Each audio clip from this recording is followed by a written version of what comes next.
Vamos lá então. Efésios capítulo 2, versículo 1 a seguir diz assim: vocês estavam mortos em suas transgressões e pecados, nos quais costumavam viver quando seguiam o presente ordem deste mundo e o príncipe do poder do ar, o espírito que agora está atuando nos que vivem na desobediência. Anteriormente, todos nós também vivíamos entre eles, satisfazendo as vontades da nossa carne, seguindo os seus desejos e pensamentos. Como os outros, éramos por natureza merecedores da ira. Todavia, Deus, que é rico em misericórdia, pelo grande amor com que nos amou, deu-nos vida com Cristo, quando ainda estávamos mortos em transgressões. Pela graça vocês são salvos. Deus nos ressuscitou com Cristo, e com Ele nos fez assentar nas regiões celestiais em Cristo Jesus, para mostrar que nas eras que hão de vir, a incomparável riqueza da sua graça, demonstrada em sua boa vontade para conosco em Cristo Jesus. Pois vocês são salvos pela graça, por meio da fé. E isto não vem de vocês, é dom de Deus, não por obras, para que ninguém se glorie, porque somos criação de Deus, realizada em Cristo Jesus, para fazermos boas obras, as quais Deus preparou antes para nós as praticarmos. Nós abordaremos nessa série de mensagens os 5 pilares da reforma, conhecidas também como as solas, né?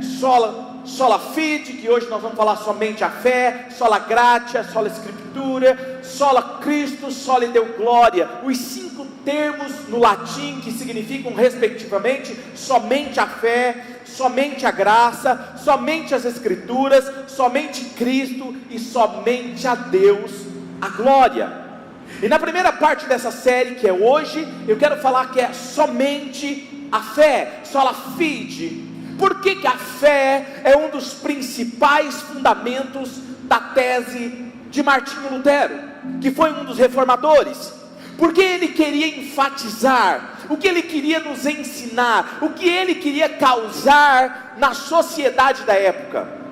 Interessante, quando nós estamos falando de reformadores, nós estamos falando de pessoas que tinham coragem de ir contra o ensinamento religioso da época, tinham coragem de dizer o que pensavam, de falar naquilo que acreditavam, até correndo risco da sua própria vida.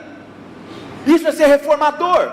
E hoje continua, a reforma continua, como eu disse para vocês. Existe a religião que está tentando, vira e mexe, roubar o foco de Jesus, e dizer que as coisas não é bem assim como estão escritas, como está sendo dita. E aquele que tem coragem de pregar uma palavra, ou ensinar aquilo que acredita, é bombardeado com críticas. Talvez hoje você aqui no nosso país, especificamente, nós não somos presos, mas nós somos criticados, nós somos ridicularizados, por dizermos aquilo que cremos. Mas a nossa igreja não tem problema com isso. Nós não estamos preocupados em justificar o porquê que nós cremos. Nós simplesmente cremos e vamos declarar o porquê cremos, e vamos continuar dizendo: nós cremos em Jesus, que Ele é o único Senhor, que somos salvos pela graça, por meio da fé. Não há nada que intermedie isso. Ele é o único Senhor das nossas vidas, e é isso que nós temos que ter em mente. Agora vamos lá. O que Lutero estava querendo dizer era: ei, só existe uma forma de nos achegarmos a Deus, e ela se chama fé. Aquele que se aproxima de Deus tem que ter o quê? Fé, porque Ele é galardoador daqueles que o buscam. Aquele que agrada a Deus é aquele que tem fé. Por quê? Porque eu acredito que o maior desafio de Deus, desde quando Ele criou o homem, era fazer com que o homem acreditasse num Deus invisível, embora se manifestasse no mundo natural e físico. Era o povo acreditar em um Deus que ele não poderia ver, que ele não poderia apalpar, que ele não era. Então ele criava os deuses, é onde começou a dar forma para o barro e tentar olhar: esse aqui é o nosso Deus, essa aqui é a imagem do nosso Deus. Porque para tentar justificar, ou trazer da sua imagem, a sua imagem de Deus, e trazer para a forma palpável. E aí continua a história, e para mim Lutero ele está dizendo, olha, não existe outro meio para que você se chegue a Deus a não ser pela fé. A fé é a única forma que Deus nos deu para termos acesso a Ele, acesso à graça salvadora de Jesus Cristo. E a fé, ela é imprescindível. Sem ela, não tem como eu transicionar do mundo físico, natural, onde eu estou, para o mundo espiritual, onde Deus está. E para mim, aí você fala assim, Deus ele está em outro lugar diferente do natural. Para mim, o espiritual e natural, ele se funde quando a fé, ela está conectada com Deus. E nós vamos entender um pouquinho mais para frente, ou seja, sem a fé é impossível, e ela não precisa de mais nada para acrescentar poder a ela, porque a fé é o suficiente elemento necessário para você ter acesso à graça salvadora de Jesus. Hoje nós vamos mergulhar na carta de Efésios capítulo 2, e eu e você iremos entender o porquê da luta pela reforma e o porquê que ela continua ainda hoje. Porque eu e você devemos ser esses reformadores. Nós precisamos entender essa fé, nós precisamos viver essa fé e precisamos compreender essa fé. E para compreendermos essa verdade, a primeira coisa que nós precisamos entender é a condição humana. Nós precisamos ver como Deus vê a raça humana. Está lá no versículo 1 ao 3 do capítulo 2 de Efésios. Se você puder abrir o seu aplicativo ou a sua Bíblia e me acompanhar, para que você entenda. Efésios capítulo 2, versículo 1 a 3 diz o seguinte: vocês estavam vivos, bem vivos, é isso? Não, vocês estavam mortos. Onde nós estávamos mortos?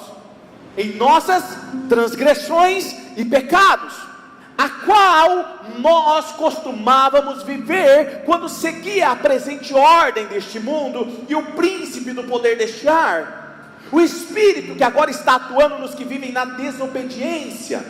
Anteriormente todos nós também vivíamos entre eles, ou seja, nós estávamos como eles, vivendo o que eles viviam, acreditando no que eles acreditavam, tendo os mesmos valores que eles, e satisfazendo com isso a vontade da nossa carne, seguindo os nossos desejos e pensamentos.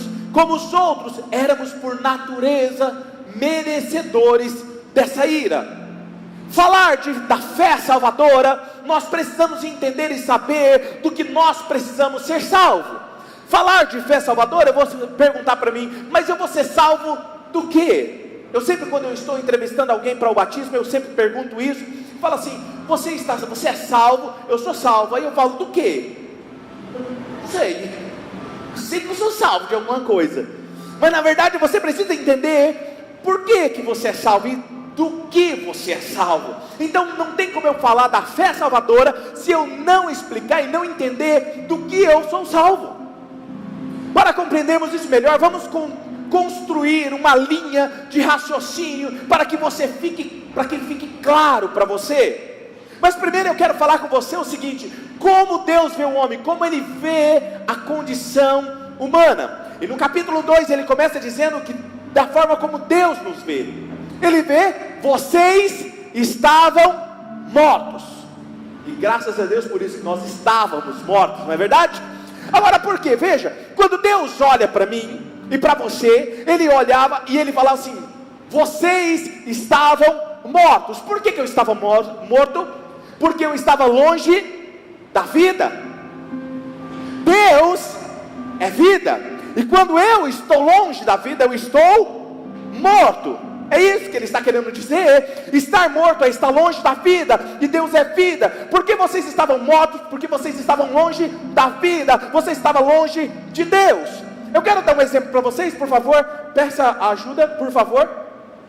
Quero que vocês entendam através desse exemplo, para que você possa entender de forma mais lúdica o que eu quero dizer. A fé, ela tem a capacidade de te conectar de um ponto a outro ponto. Pode ser aqui, isso.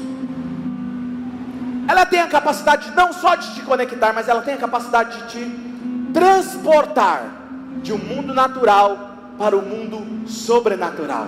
O mundo natural e físico para o mundo espiritual. Vamos lá, não, calma aí, não coloca ainda não.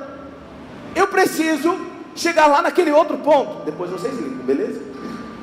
Eu preciso chegar, e era muito fácil, mas eu quero que vocês imaginem, porque o espaço aqui nosso não dá para fazer, mas eu queria fazer um negócio bem... Calma, gente, foi tudo planejado, entendeu? Eu estou firmado na fé, entendeu? Opa, entendeu?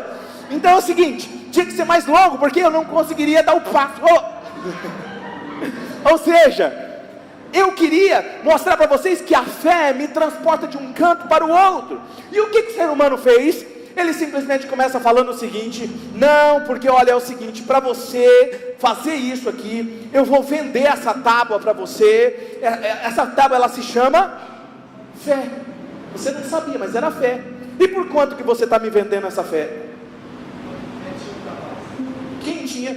Olha só, eles estavam vendendo agora uma forma, não, porque se você pagar isso aqui, eu vou colocar para você.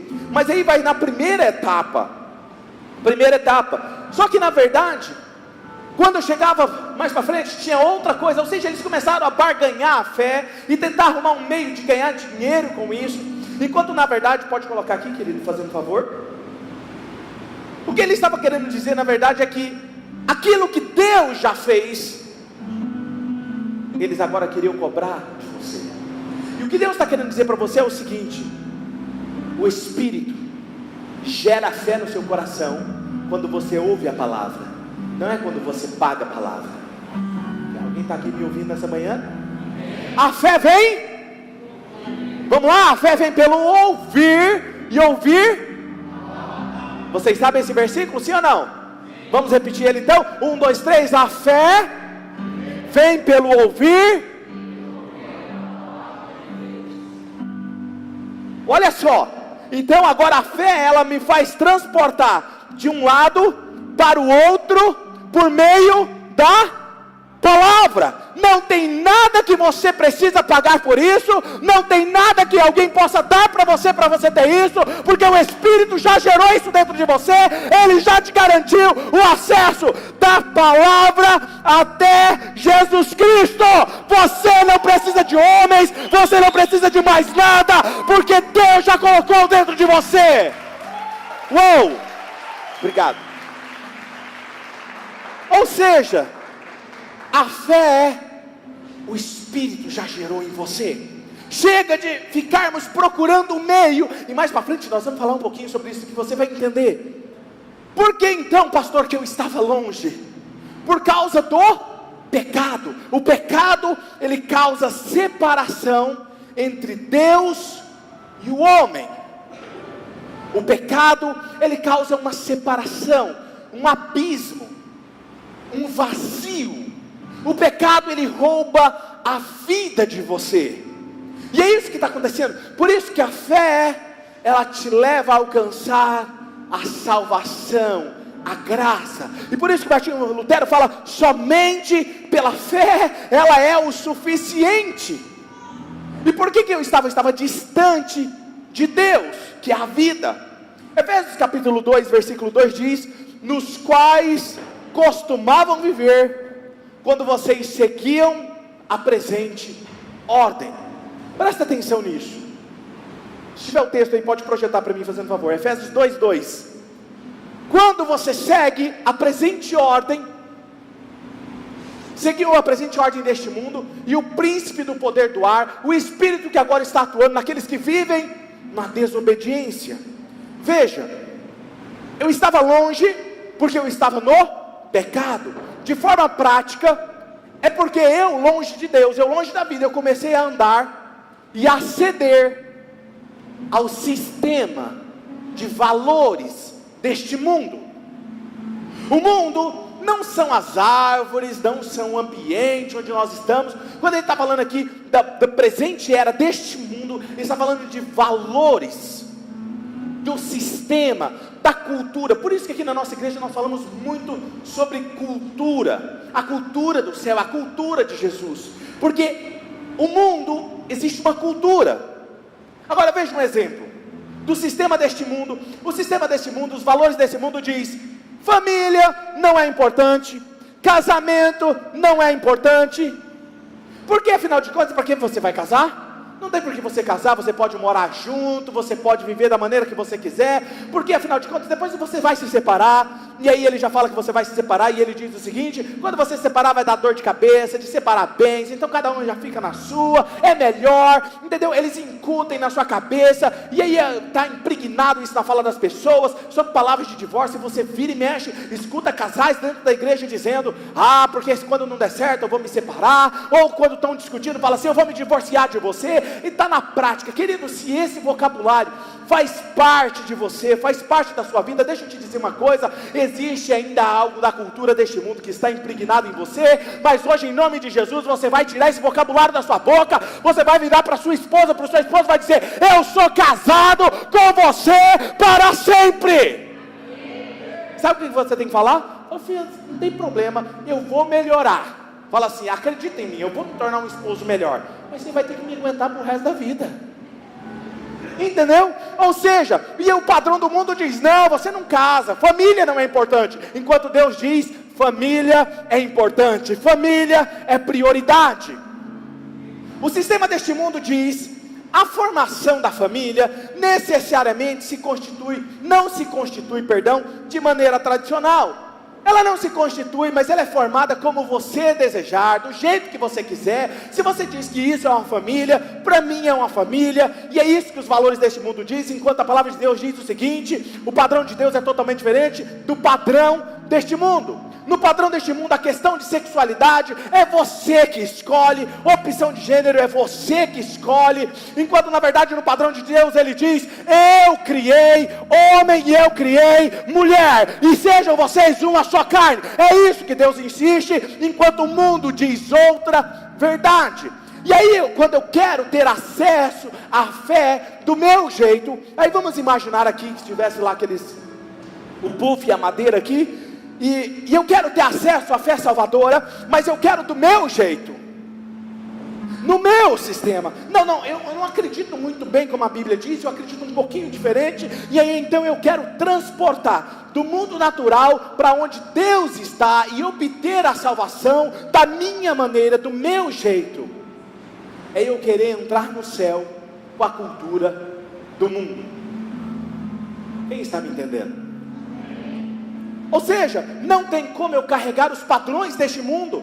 No padrão desse mundo diz: você não precisa ter compromisso com ninguém, aproveite a vida, namoro. Para que namoro com compromisso? É mais fácil, né? Fica com as pessoas, não crie expectativa, vai aproveitar, isso é o certo. No padrão deste mundo, casamento, para que casar? Você não precisa disso. No padrão de Deus, a minha vontade não é o divórcio, não é a separação. No padrão de Deus, ele diz: ame a Deus em primeiro lugar, e ame ao seu próximo como a você mesmo. O fato de você me amar, não precisa amar a Deus, ama a Deus, e Deus, o amor de Deus vai ser derramado no seu coração, e você vai mudar os seus relacionamentos. O padrão do mundo diz ao contrário. Sabe o que o padrão do mundo diz? Não, você não precisa amar a Deus, ame a você mesmo, se preocupe com você mesmo, e se as pessoas estiverem do seu lado, tudo bem, se não tiver, dane-se elas, se importa, o importante é você ser feliz. Isso é o que o mundo prega, é a cultura do mundo, que é isso que Paulo está dizendo. Olha, se vocês estavam antes nele, vocês se amoldavam a esse padrão, vocês acreditavam nesse padrão, mas agora, vocês estavam mortos daquele jeito, mas agora, vocês são nova criatura em Cristo Jesus, e se são criatura em novo Jesus, agora, vocês têm uma nova cultura, e a cultura de vocês é a cultura do céu.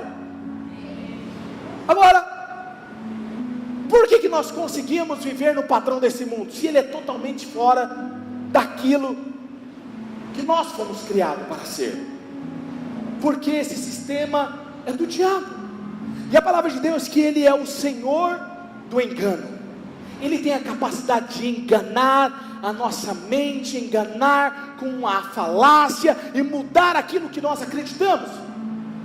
Vamos ser sinceros aqui, até porque a igreja é um lugar de sinceridade, sim ou não? Vamos ser sinceros. se você extravasar os seus desejos da carne, se você extravasar os seus pensamentos, e deixar se levar pelos seus pensamentos, aquilo que deu vontade em você, você vai lá e faz, não importa com ninguém, não importa com valores, você vai lá e faz. O que vai acontecer? Você sabe muito bem onde nós iríamos parar? Se nós não tivéssemos, um padrão a ser seguido, Deus não permitiu isso. Mas por que Ele não permitiu isso? Vamos lá. Quando Deus diz não, não é porque é uma ditadura. E muitas pessoas falam, eu não vou para a igreja porque lá é um tal de não pode, e é diferente. Esquenta um pouquinho, gente. Não pode, então eu não vou para a igreja porque é diferente, eu creio um pouco diferente. Mas vamos pensar um pouco. Quando um pai diz, quando o filho está lá aprendendo, e ele chega perto da tomada, e ele vai tomar um choque, você sabe disso. Quando o pai diz não para o filho, e tira às vezes o filho de brincar ali perto da tomada, e o pai fica, a criança fica chorando, não é verdade? Experimentei, mas fica um pouquinho mais birrenta, né? Fica assim, se batendo, e o pai mesmo assim agarra, chorando, e tira ela de perto. Por quê? Eu vou te perguntar uma coisa, o pai fazendo isso é uma ditadura? Não, o pai faz isso por proteção. Quando Deus muitas vezes te tira de uma situação, que muitas vezes você não entende, a vontade que você tem que é de espernear, não aceitar, está doendo, então você não entende nada, confie que o pai está fazendo isso por proteção. Uau! Isso é demais, é confiar na vontade de Deus, não é ditadura, é proteção. Então quando eu sigo o sistema desse mundo, eu fico longe da vida, eu vou ficando vazio, sem vida, e por isso Deus olha para a condição humana e Ele diz, vocês estão mortos, ou estavam mortos. Do versículo 4 ao 7, acompanhe comigo, capítulo 2, versículo 4 ao 7. Todavia, Deus que é rico em misericórdia, pelo grande amor que nos amou e deu-nos a vida juntamente com Cristo. Presta atenção, a coisa parecia estar tudo acabado, estávamos mortos, e agora?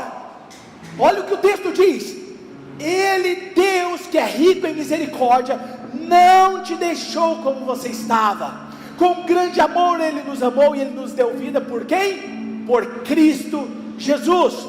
E quando ainda estávamos mortos em transgressões, veja, por isso que eu falo, aquele negócio de Jesus fala, venha como você está, porque Ele já nos deu amor, quando nós ainda estávamos mortos nos pecados, quando nós ainda estávamos nas nossas transgressões, Ele nos amou primeiro, e olha que Ele diz, pela graça, vocês são salvos, Deus nos ressuscitou com Cristo, e com Ele nos fez assentar nos lugares celestiais. Traga para mim, meu amor, fazendo um favor, a escadinha maior, isso.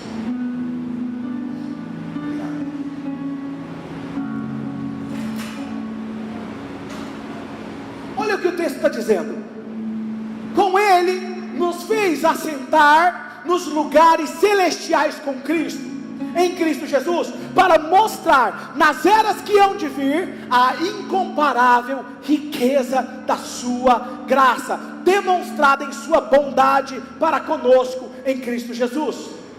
Nós estávamos mortos, estávamos sem vida, longe de Deus, longe da vida, e Deus que é rico em misericórdia falou assim, não, eu sou a solução para isso, eu vou resolver isso. Antes, Ele nos deu a solução, nos deu a vida em Cristo Jesus, não precisou de sermos perfeitos, para que Ele nos desse a vida, nós estávamos mortos em nossas transgressões, quando Ele nos deu vida, por Cristo Jesus. Veja que, para Ele nos salvar, Ele não pediu que você fosse na igreja, para que você fosse, alcançasse essa graça e recebesse essa vida. Ele não disse que você precisava pagar por nada, Ele não disse que você precisaria ser perfeito. A reforma era exatamente isso. A religião, por mais que ela tentasse, ou que ela tente, por mais que ela tente com regras de homens, ela não aproxima o homem de Deus. Mas o Evangelho é Deus tomando forma humana e vindo na direção do homem que está em pecado. Isso é evangelho para mim. Não é o homem se aproximando de Deus, é Deus dando um passo em torno da direção, em volta e retorno para resgatar aquele que estava perdido. É Deus descendo do trono e veio até nós, porque Ele nos amou primeiro. Efésios capítulo 2, versículo 7 vai continuar dizendo que, para mostrar nas eras que estão por vir, a incomparável riqueza da sua graça, demonstrada em sua bondade para conosco. A religião, ela não consegue aproximar o humano através de ritos e de regras.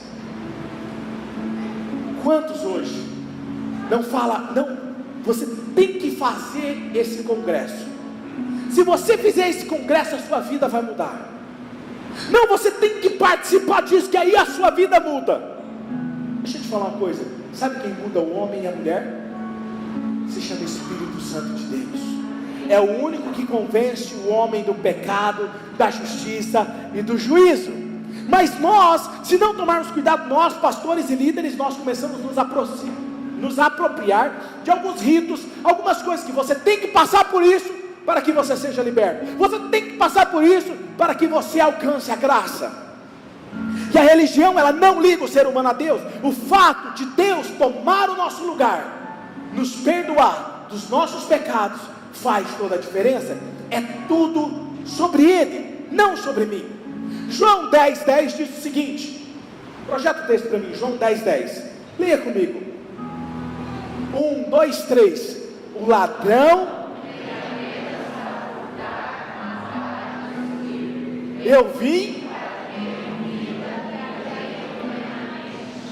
Veja, quando nós voltamos para Jesus, nós encontramos vida. Por que a reforma continua? Porque somente quando eu olho para Jesus, eu tenho vida. Não é em outras coisas, não é outras coisas que me dão vida. Pastor, e como que isso acontece? Quando eu entrego a minha vida para Jesus, quando eu conheci Ele de verdade, eu entrego a minha vida para Ele, eu me conecto com Ele, e eu passo a viver nele, e Ele em mim. Agora preste atenção. Radassa, aqui. Vou tentar fazer uma coisa que eu não imaginei agora. O que Cristo está querendo dizer é o seguinte. Vem cá, sobe comigo. Se cair, nós dois caímos juntos. Vamos lá. Sobe. O que Jesus está querendo dizer? Pode ficar. Fica em pé. Segura do papai. Fica em pé. Segura do papai. Isso. O que Cristo está querendo dizer para você é o seguinte: quando você entrega a sua vida a Cristo, Ele te tira da posição espiritual que você estava, e você está sentado nos lugares celestiais com Cristo Jesus, e isso está a demonstração do amor dEle, que Ele te tirou da onde você estava, e te fez estar no mesmo lugar que Ele está espiritualmente, ok? Obrigado. Ou seja, Jesus está sentado à direita de Deus. Agora presta atenção, eu passo a viver em Cristo, e Cristo passa a viver em mim, e a vida dele passa por mim. Uau, isso é demais. Mas pastor, como isso prova para mim que eu estou com essa vida? Quando você não está aqui vivendo o sistema deste mundo, a cultura desse mundo. É quando você está aqui, você está em uma outra posição, e aquilo que está lá não te afeta mais, porque a vida de Deus passa em você agora. Agora preste atenção, você vai começar a entender algumas coisas. Lucas capítulo 10, versículo 19 diz o seguinte: eu lhes dei autoridade. Vamos lá? 1, 2, 3, todo mundo junto? Eu lhes dei para o quê? Sobre todo o poder do inimigo, e nada. Olha para baixo do seu pé assim, ó. Olha aí, já aproveita e vê se está muito sujo, entendeu? Sabe o que é isso aí? Isso aí é a única coisa que o diabo pode ver de você. É a sola do seu sapato, é a sola do seu sapato. Eu vos dei autoridade para pisar serpentes, escorpiões. A cultura deste mundo não tem mais poder sobre vocês, Por quê, pastor? Porque você está sentado no alto e sublime, junto com Jesus, numa posição diferente.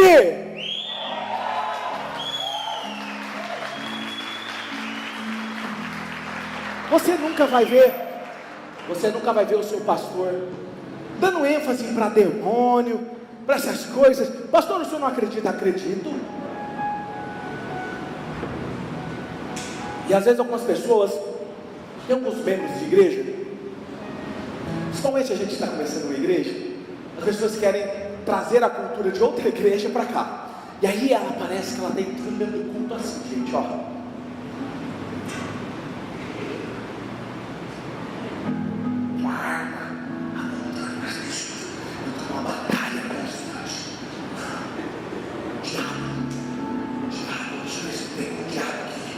Demônio aqui. Cara, deixa eu te falar uma coisa, você não vai ver seu pastor fazendo isso não. Se você não gostar disso, você já nem fica aqui, porque você não vai ver eu fazendo isso, porque eu não dou ênfase para ele. Mas eu sei a autoridade que Deus me deu. Isso é diferente. E aí, há um tempo atrás, um irmão me ligou bem no horário do almoço. E para mim o almoço com minha família é muito sagrado. E aí, pastor, o senhor precisa vir aqui no postinho de saúde, se não me engano é 24 de dezembro, lá em cima tinha um posto de saúde, não sei se ainda tem. Nós estamos aqui com o pessoal da intercessão, o pessoal está orando aqui, o demônio não sai, está fazendo um estardalhaço, os bombeiros estão todo mundo aqui segurando, o senhor pode vir aqui? Rapaz, eu falei, posso. Eu falei, bem feliz, vai atrapalhar bem no horário do meu almoço. Mas beleza, peguei meu carrinho, fui lá, cheguei lá, entrei na salinha. Onde está? Aquela iluminação, os bombeiros segurando, aquele barulho, você sabe que ele gosta de fazer cena, né? Não sei o que, tá. Eu falei, não, entre isso, gente, solta, sai da frente dele, não, por favor, não, solta, não, solta, não, mas solta, aí soltou, sai em nome de Jesus, ela caiu. Eu falei, gente, pode trocar ela agora, libertar ela, licença. E saí, a pessoa, de onde você é? Porque eu estava aqui, eu falei, não, agora está tudo tranquilo, gente, vai ficar tudo bem, deixa eu ir embora agora. E a mulher foi liberta para a glória de Jesus, sabe por quê? Porque quando você entende que você não está nesse extremo do mundo, mas você está aqui, assentado com Cristo Jesus, e a única coisa que o diabo tem autoridade sobre você é nenhuma. Enquanto você está aqui na posição com Cristo Jesus, Ele não pode nada contra você. Vamos ler o texto novamente, volta lá o texto de Lucas. Vamos lá, 1, 2, 3, todos juntos, porque isso é sobre a sua vida. Eu lhes dei autoridade para o quê? Para o quê? Fala, pisar, bate no chão, pé, pisar. Vai pisar todas as cobras e escorpiões, sobre todo o poder do inimigo, e nada pode lhe causar dano. Tem alguém aqui comigo hoje de manhã? Porque estamos assentados com Cristo em uma nova posição espiritual. Os nossos pés estão sobre toda essa cultura que nos condena. Colossenses 1, versículo 13 e 14. Pois Ele nos resgatou do domínio das trevas e transportou. Sabe o que significa aqui transportar? Arrancar. Não sei se as irmãs aqui geralmente devem ter feito isso, ou os irmãos algumas vezes. Já pegou uma muda de uma planta que você arrancou e ela saiu com raízes e tudo assim. A ideia aqui de transportou, essa ideia, arrancou você da onde você estava com as suas raízes e tudo, e te plantou no reino do seu Filho Jesus Cristo. Transportou para o reino do seu Filho amado, em quem temos onde? Aqui temos a redenção, a saber, o perdão dos nossos pecados. Passamos a fazer então a vontade de Deus, não mais algo pesado, mas é porque eu entendi que o que Ele me fala, o que Ele me ensina através da palavra, é o melhor para mim, a proteção. Agora, eu preciso entender que essa vida vivendo em mim, não é mais nada agora eu fazendo para alcançar o céu, é o céu vivendo em mim. Não é mais eu jejuando para ter o céu em mim, agora eu jejuo para matar minha carne, porque o céu vive em mim já. Não é mais eu orando para ter o céu em mim, agora eu oro para ter intimidade com o Senhor do céu que já vive em mim. É diferente, não é mais o que você faz para ter, você já tem e por isso você faz, é diferente, amém? É isso. E o que estava acontecendo então com Pedro? Por que a sombra de Pedro curava? Tinha algo místico na sombra de Pedro? Não, o céu vivia em Pedro. A palavra de Deus diz lá em Salmo, que eu serei a tua sombra, aonde? A tua direita. Quando Pedro passava, o próprio céu que já vivia em Pedro, aquela vida, curava os enfermos, libertava os oprimidos do diabo, curava através dos lenços de Paulo. O que acontecia? A vida de Deus que estava em Paulo passava e tocava as pessoas e transformavam as pessoas. Eu estava perdido, mas Deus entrou na história e mudou o meu destino. A pergunta é: o que Deus espera de mim e de você? Efésios capítulo 2, versículo 8 ao 10. Olha o que diz o texto: pois vocês são salvos pela graça, por meio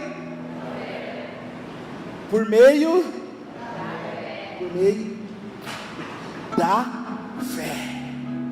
Você está me entendendo? Por meio da fé você alcança a graça. Aí e isto não vem de vocês, é dom de Deus, é dádiva de Deus, é presente de Deus. Você já ganhou algum presente que você estava muito esperando? Como que é a sua sensação assim? Uau, que demais, né? O termo aí no grego é isso, é presente. Não vem de você, é presente para você. Você não precisa fazer nada, você simplesmente recebe. Para que ninguém, ou seja, se vanglorie, para que ninguém se glorie, para que ninguém tome glória, para que ninguém diga é pelas minhas obras. Não, eu recebo isso porque eu oro muito.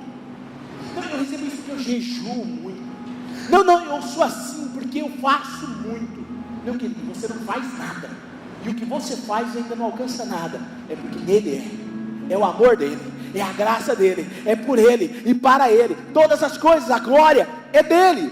Ou seja, porque somos criação de Deus realizadas em Cristo Jesus, para fazermos boas obras, as quais Deus preparou de antemão para que nós fizéssemos. Aqui está o ponto onde os reformadores da Idade Média começaram a divergir. Por quê? Porque a salvação era colocada e ensinada que nós pagamos pela salvação. E se você quer entender melhor esse assunto, eu recomendo vocês assistirem o filme de Lutero. Muito bom o filme, por sinal, e você vai entender tudo o que estava acontecendo. É até bom vocês assistirem, para você entender essa série de mensagens melhor, ficar situado. Lutero, qual era o jogo daquela época? Comprar a salvação. As indulgências era literalmente comprar a salvação. Os sacramentos era justamente para comprar a salvação. A reforma veio justamente para voltar os olhos das pessoas para Jesus, não para as indulgências, não para o preço, não por aquilo que você está fazendo, não pela sua penitência. Não. A sua salvação não tem a ver com a sua penitência. A sua salvação não tem a ver com aquilo que você paga. A sua salvação tem a ver com Jesus. E a sua fé é em Jesus.